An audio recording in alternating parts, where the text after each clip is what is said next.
Hello, fellow rebel capitalists. Hope you're well. Breaking news. The jobs numbers just came out and the market is shocked. In fact, I'm shocked. Once again, the numbers surprised to the upside. Let's go right over to CNBC and check this out. So first, before we get into the article, I want to show you how interesting, for lack of a better word, the homepage is. We're going to get into this article right here titled U.S. Private Payroll Growth Surged by 235,000 jobs in December, well above estimate, ADP reports. But then if you go down 1, 2, 3, 4, 5 stories. So just 2 hours ago, we have a story. Amazon says it will cut over 18,000 jobs, more than initially planned. If you've been watching this channel or my whiteboard videos, you know that I've been talking about this quite extensively. Prior to the cerveza sickness, in fact, just prior, Amazon had about 800,000 employees. Now, 1.6 million. Minus 18,000. And they came out maybe a month ago and said that they were going to lay off like 10,000 and then it turned to 12,000. Now we've got 18,000. And I kind of threw it out there on a tweet last night that by the end of 2023, because you got to think all the 800,000, most of that, I shouldn't say all, most of that was a result of this fiscal sugar rush from the government spending, which is temporary. But the people at Amazon, they don't know that. They don't watch my whiteboard videos. So they're thinking this demand is just going to be there forever. The economy's booming. It's on fire. So they hire an extra 800,000. Now they're like, whoa, time out. Demand is plummeting. So what I threw out on Twitter is that by the end of 2023, Amazon could have a lot closer to 800,000 employees than they have 1.6 right now, 1.6 million. So meaning that they maybe, I wouldn't be surprised if they end the year 2023 at maybe 1.2 million instead of 1.8 million. Again, closer to that 800,000 mark where they began. Why? Because of this bullwhip effect and a lot of things we talk about on this channel. So I just thought that was interesting that on the exact same homepage, you've got private payroll growth surging, yet Amazon, which is pretty much a bellwether for the American economy, at least aggregate demand, they're cutting almost 20,000 jobs. In my opinion, that 20,000 probably go a lot higher. So let's get into the specific details from the payroll report here. Excuse me. Key talking points. Private payrolls in December rose by 235,000, well ahead of the estimate, which is 153,000. The big data surprise comes despite the Fed attempts to slow a sizzling job market. I don't know if I'd use the word sizzling. Again, we've got to look at the labor force participation rate. Let's just say that the labor force participation rate in the United States went down so much to the point where there was only one person working out of 350 million. Just taking it to an extreme for the thought experiment. And let's just say that one person was employed. Well, the unemployment rate would be 0. But does that mean that our economy is healthy? Does that mean that our economy is producing more goods and services? You see where I'm going with that. The labor force participation rate matters a lot. I would say it actually probably matters more or just as much as the unemployment rate. Hopefully, they'll address that later on in the article. Service providers added 213,000 jobs led by leisure and hospitality. Again, leisure and hospitality. These are this is where most of the aggregate demand from stimmy checks is going to go.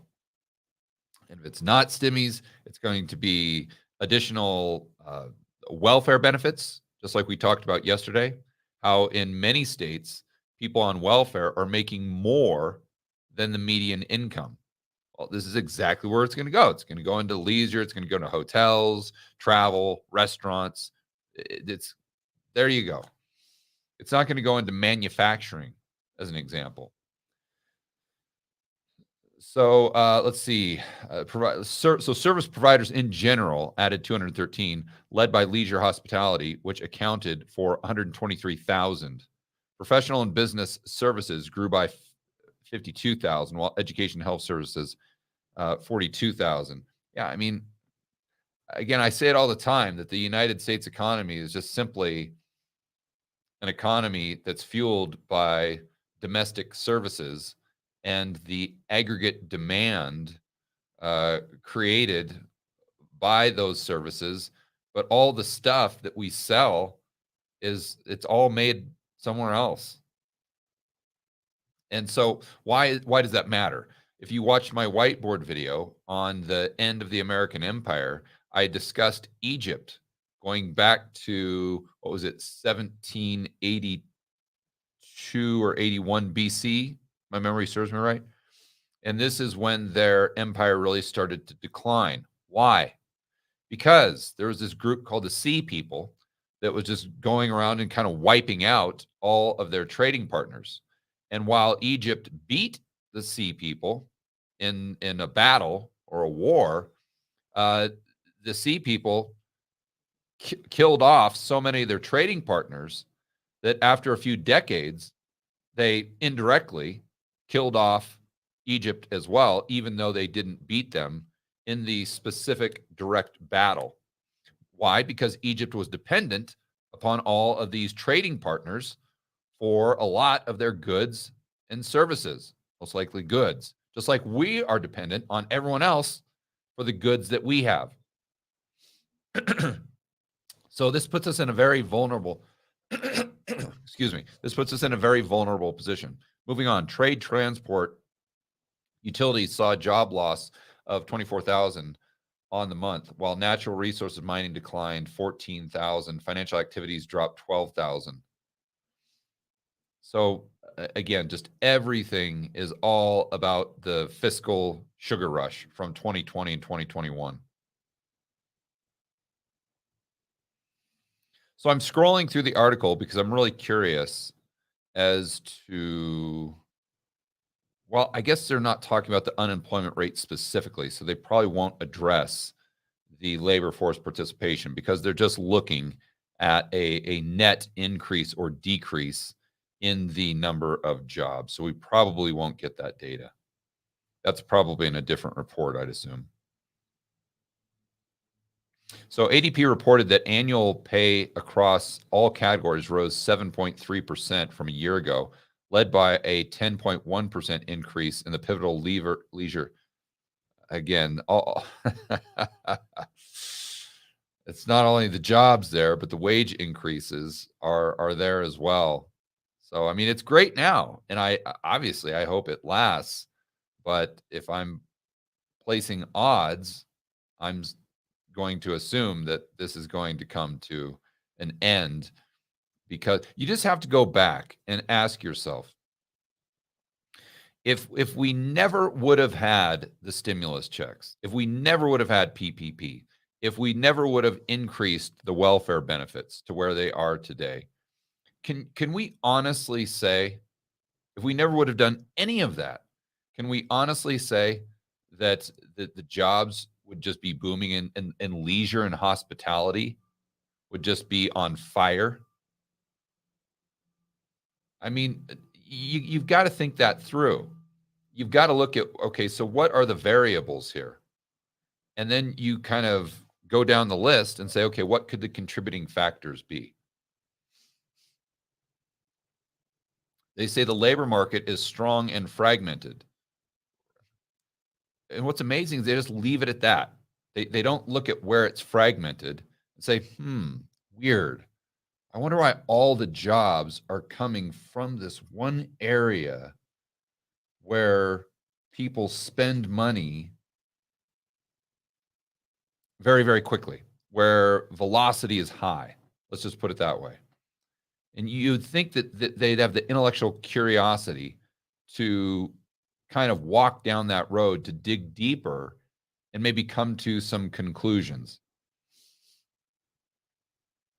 So business segments that hired aggressively in the first half of 2022 slowed in hiring and in some cases cut jobs. It's probably tech.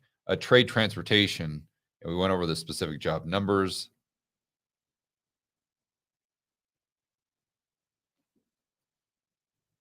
The growth has come even with an economy that saw negative growth in the first 2 quarters. So the growth in payroll, the massive growth in jobs, let's say, comes as we see negative growth. So why is this? I think if you go back and look at the actual number of jobs we had in 2019 going into 2020, you would see that we don't really have any more jobs today. So all of these, 300,000 a month that have been created, if you actually compare that, the gross total, to what we had at the end of 2019, you see that there isn't much of a difference. So we haven't really added jobs to the economy. We've merely replaced a lot of the old jobs we had with some of these new jobs to where we're kind of at a net wash. But keep in mind, the population is increasing.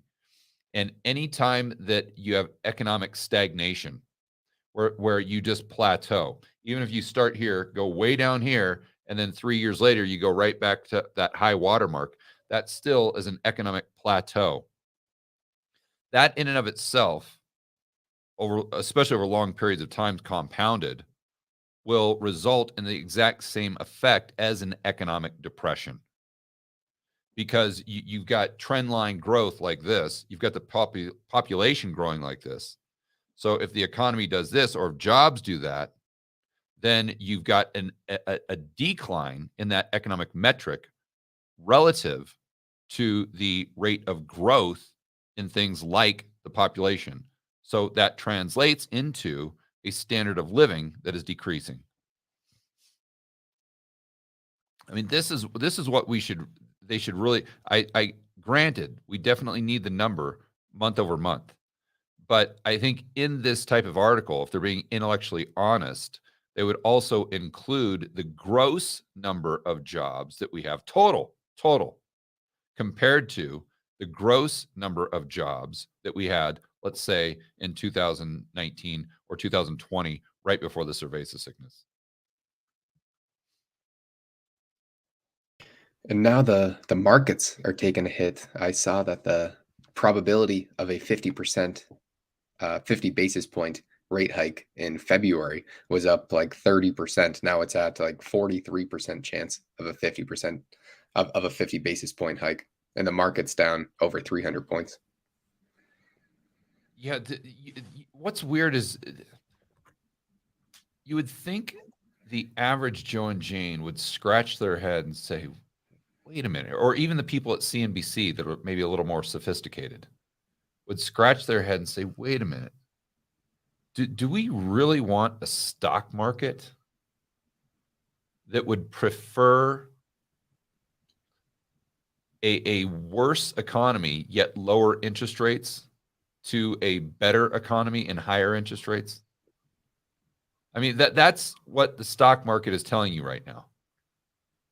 That the stock market will go up if the economy does worse. And the stock market will go down if the economy does better. To me, that's not a stock market. That isn't representative of the overall economy, which it should be, right? It always goes back to that example I give of the hot air balloon, where you've got the hot air balloon should be the economy, and the basket should be the financial economy or the stock market. Now it's completely inverse, where the balloon is the stock market and the basket is just kind of the real economy. So is it really a reflection of the overall economy like it should be?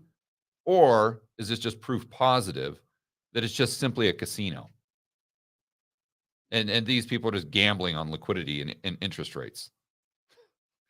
You think hopefully you can understand hopefully my position on that is crystal clear.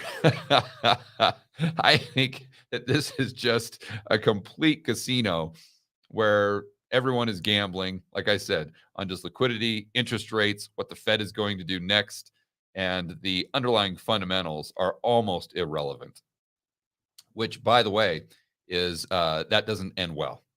So on that note, guys, enjoy the rest of your afternoon. As always, make sure that you're standing up for freedom, liberty, free market capitalism. We'll see you in the next video.